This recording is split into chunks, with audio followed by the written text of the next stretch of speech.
RJ Animesh उन लोगों में से थे जो भूत प्रेत और आत्माओं का मजाक उड़ाते थे और उनके अनुसार इन अदृश्य शक्तियों का निवास सिर्फ और सिर्फ हमारी कल्पनाओं की देन मात्र है। पर आज उनको भी इस चीज का एहसास है कि उनकी ये सोच बिल्कुल गलत थी। करीबन 1 महीने पहले की बात है। ऑफिस के किसी काम से अनिमेश को 6 दिनों के लिए केरला भेजा गया था। पहले के 4 दिन उनके बड़े आराम से बीते और 5वें दिन से शुरू हुआ अजीबोगरीब घटनाओं का सिलसिला। 5वें दिन उन्हें एक नए होटल में चेक इन करना था जो बोलगट्टी आइलैंड कोची में था। एक लंबे सफर के बाद 5वें दिन दोपहर वो उस होटल में पहुंचे। इस होटल में अजीब सी शांति थी जो अनिमेश को काफी अस्वाभाविक सी लग रही थी। अचानक ही उसे ऐसा प्रतीत हुआ मानो उसका पूरा शरीर भारी सा हो गया है और उनके कदम आगे नहीं बढ़ पा रहे थे। इसका कारण शायद लंबे से सफर के बाद शरीर में आई थकान भी हो सकती है। होटल के मैनेजर ने उसे रूम नंबर 111 की चाबियां पकड़ाई और होटल के स्टाफ ने उसका सामान उठाकर अनिमेश को उसके पीछे पीछे आने को कहा। एक लंबी सी गैलरी को पार करते हुए वो रूम नंबर 111 तक पहुंचे और इस बीच गैलरी में एक बच्चे के रोने की आवाज अनिमेश के कानों तक साफ साफ पहुंच रही थी, परंतु वहां कोई बच्चा दिखाई ही नहीं दे रहा था। रूम नंबर 111 इस होटल की गैलरी का आखिरी कमरा था। रूम का दरवाजा खोलने के साथ ही अनिमेश को हवा के एक झोंके ने जोरदार धक्का दिया, परंतु आश्चर्य की बात यह थी कि उस दरवाजे को खोलते के साथ ही बच्चे के रोने की आवाज कहीं विलुप्त हो गई। उस कमरे के अंदर की शांति अनिमेश को काटने के लिए दौड़ रही थी। उसने कमरे के दरवाजे को अंदर से बंद किया और पलंग पर चुपचाप लेट गया। अजीब तरीके से उसका पूरा शरीर सुन्न पड़ चुका था। खुद को बहुत ही असुरक्षित महसूस कर रहा था अनिमेश उस कमरे के अंदर, जहां से एक अजीब तरह की गंध आ रही थी, मानो जैसे महीनों से वो कमरा बंद पड़ा हो और उसकी साफ सफाई नहीं हुई हो। उसने रिसेप्शन में फोन लगाने के लिए कमरे के अंदर पड़ा फोन उठाया, परंतु फोन डेड पड़ा था। नहीं चाहते हुए भी अनिमेश को आखिरकार उठना ही पड़ा। उसके कमरे से रिसेप्शन बहुत दूर था। रिसेप्शन की ओर जाने के रास्ते में होटल के स्टाफ उसे अजीब सी नजरों से ताड़ रहे थे। हालांकि इन सब बातों को नजरअंदाज करते हुए वो रिसेप्शन की ओर आगे बढ़ता गया। वहां पहुंचकर उसने मैनेजर से कमरे के बारे में शिकायत दर्ज करी और उसका कमरा बदलने के लिए अनुग्रह भी किया। मैनेजर ने कहा, सर, इस वक्त और कोई कमरा खाली नहीं है, बस आज रात की बात है, मैं कल सुबह आपका कमरा बदल दूंगा। फिलहाल के लिए मैं आपके कमरे की अच्छे से साफ सफाई करवा देता हूं। करीबन 1 घंटे के लिए अनिमेश रिसेप्शन के सोफे पर ही लेट गया। जब आंखें खुली तो घड़ी में दोपहर के 2 बज चुके थे। वो दौड़ता हुआ कमरे में गया और तैयार होकर अपनी मीटिंग के लिए निकल गया। उस दिन मीटिंग रात 8 बजे तक चली और मीटिंग से लौटने के बाद रात 9 बजे अनिमेश ने अपने होटल में डिनर किया और रूम नंबर 111 में चला गया। उसके इस कमरे में एक बड़ी सी खिड़की थी और खिड़की के बाहर का नजारा अविश्वसनीय था। खिड़की खोलते के साथ ही सामने का नजारा वंबानत लेक का था। अनिमेश ने अपना टीवी ऑन किया। टीवी के बाईं तरफ एक बच्चे की तस्वीर लगी थी। तस्वीर देखकर लग रहा था कि वो किसी विदेशी बच्चे की तस्वीर थी, जिसके चेहरे से मासूमियत साफ झलक रही थी और उसकी निगाहें अनिमेश की तरफ थी। सच मानिए तो उसकी निगाहें देखकर ऐसा लग रहा था मानो वो बस अनिमेश को घूरे जा रहा था। अनिमेश ने उस तस्वीर की तरफ देखना बंद कर दिया और टीवी बंद करके लैपटॉप पर काम करने लगा। तभी अचानक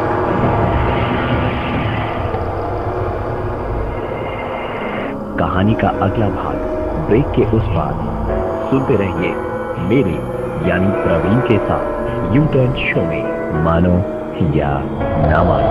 93.5 रेड एफएम।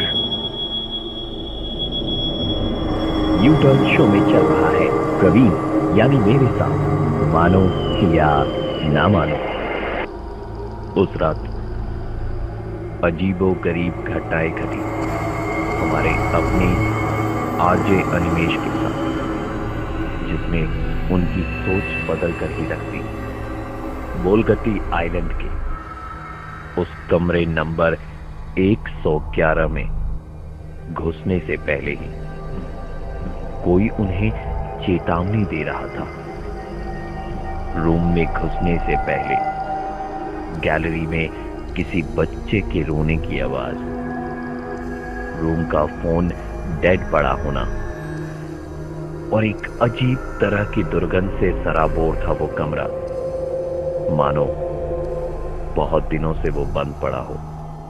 रात का खाना खाकर अनिमेश अपने कमरे में लैपटॉप पर काम कर रहा था। तभी अचानक उसे वही आवाज सुनाई दी जो आज दोपहर को उसने सुनी थी।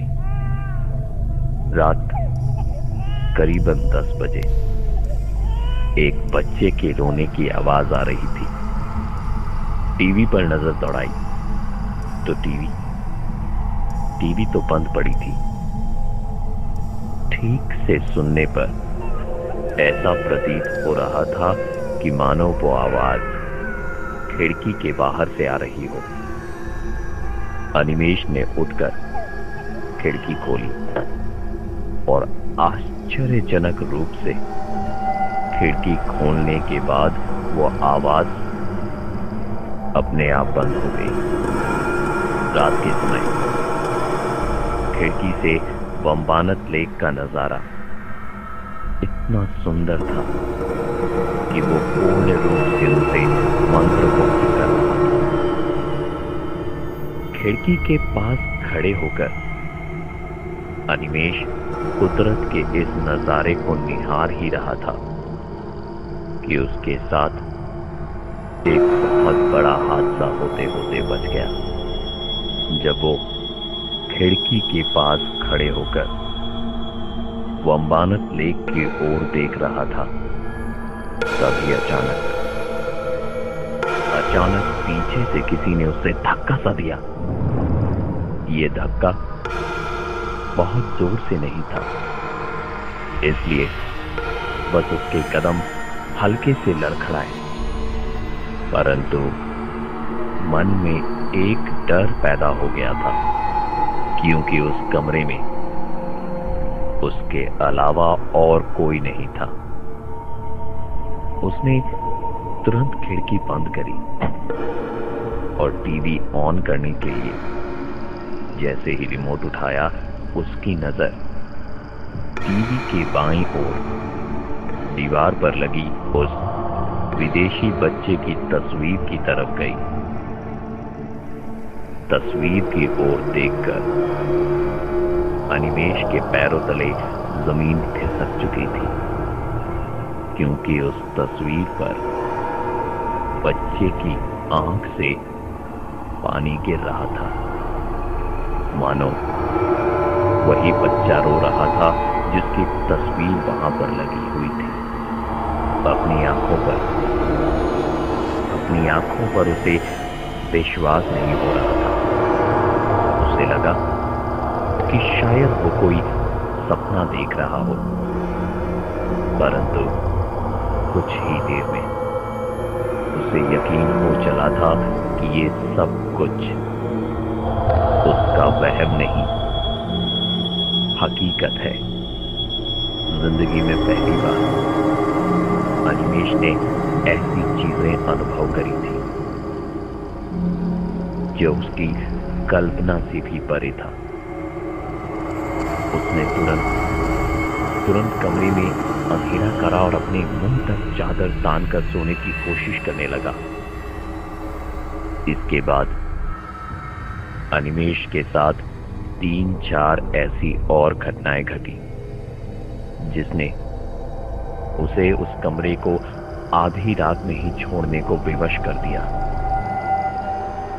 चद्दर को सर तक तान लिया था अनिमेष ने, ताकि उसकी आंखों के सामने सिर्फ अंधेरा हो और कमरे की एक झलक भी उसके सामने ना आए।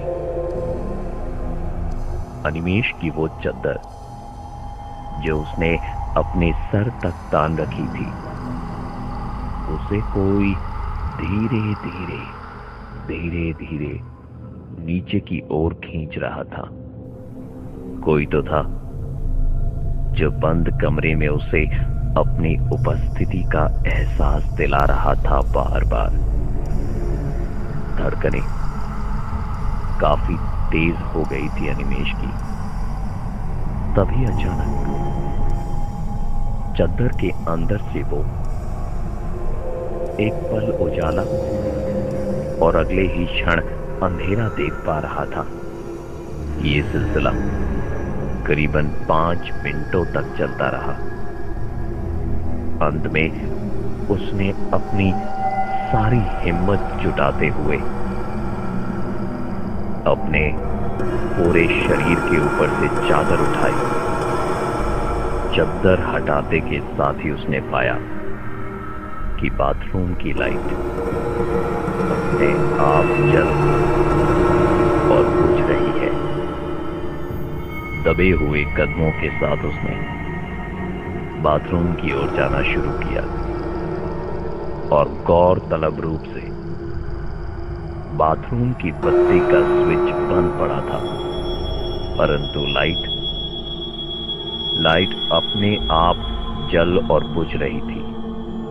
इसके पीछे शायद कोई टेक्निकल फॉल्ट हो, परंतु बाथरूम से निकलने के बाद अनिमेष की आंखों के सामने जो नजारा था वो ना ही किसी टेक्निकल फॉल्ट का नतीजा था और ना ही उसके पीछे कोई वैज्ञानिक व्याख्या थी।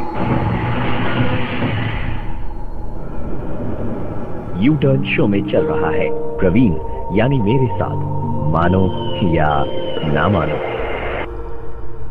अनिमेष जैसे ही बाथरूम से बाहर निकला, उसकी नजर अपने पलंग पर गई, जहां उसके लैपटॉप के साथ में छेड़छाड़ कर रहा था एक 5 साल का छोटा सा बच्चा।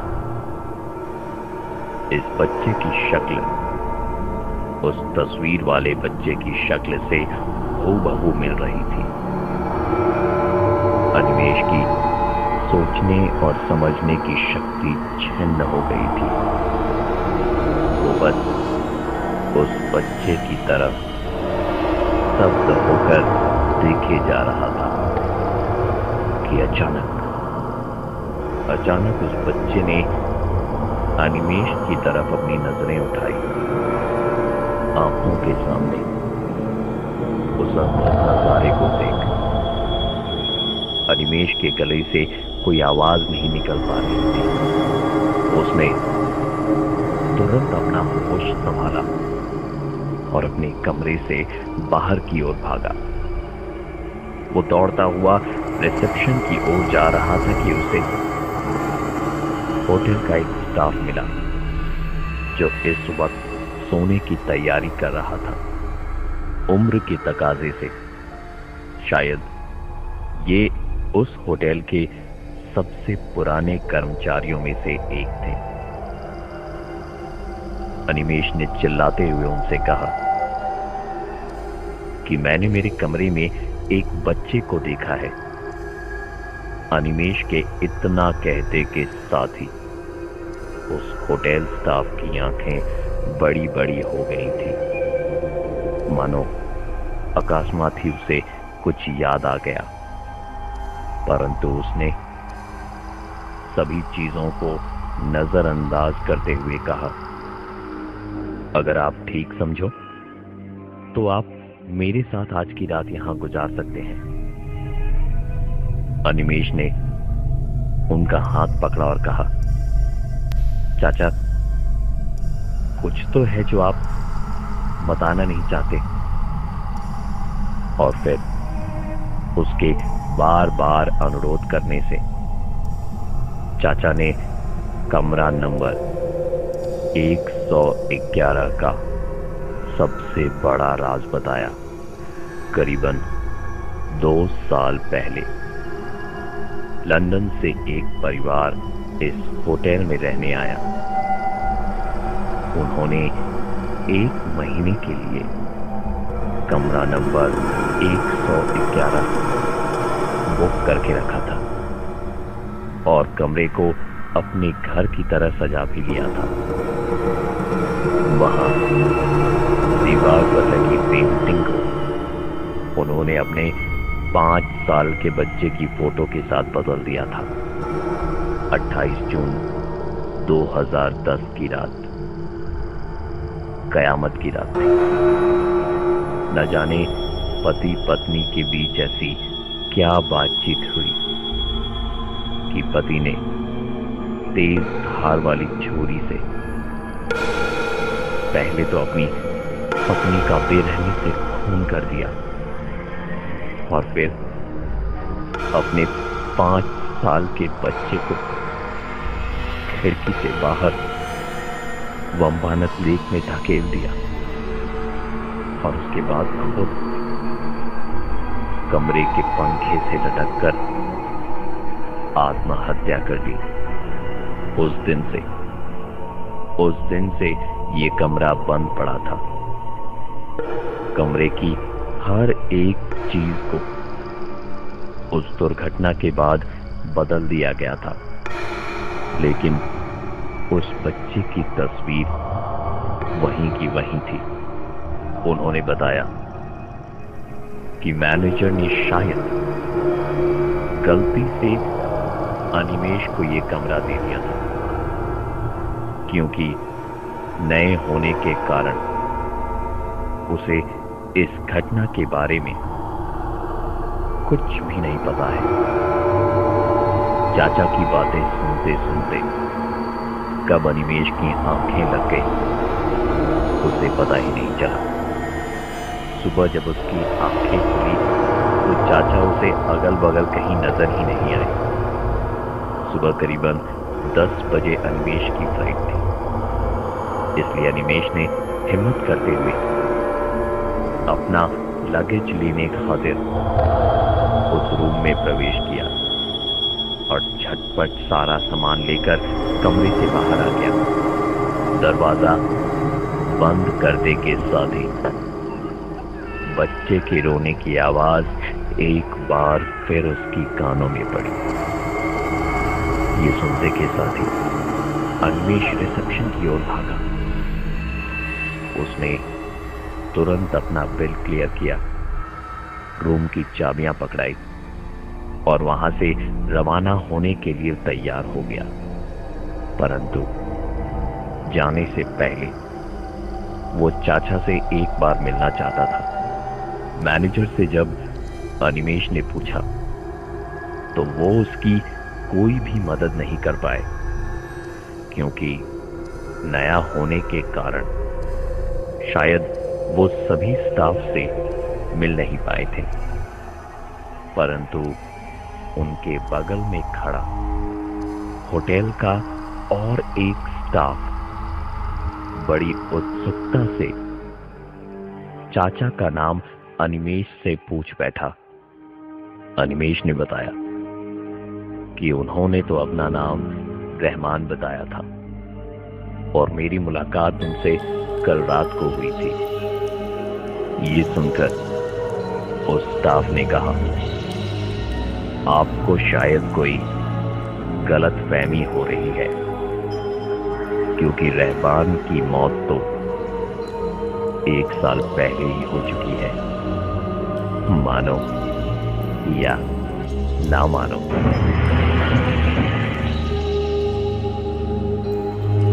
ऐसी ही सच्ची घटनाओं को लेकर सोमवार से बुधवार 8 से 9 मैं प्रवीण रहूंगा आपके साथ। और ऐसी अद्भुत और अविश्वसनीय घटनाएं हमारे जीवन में घटती है जो हम सबकी समझ से परे है और जिसका कोई साइंटिफिक रीजन भी नहीं। ऐसी घटनाएं आए दिन घटती है, मानो या ना मानो।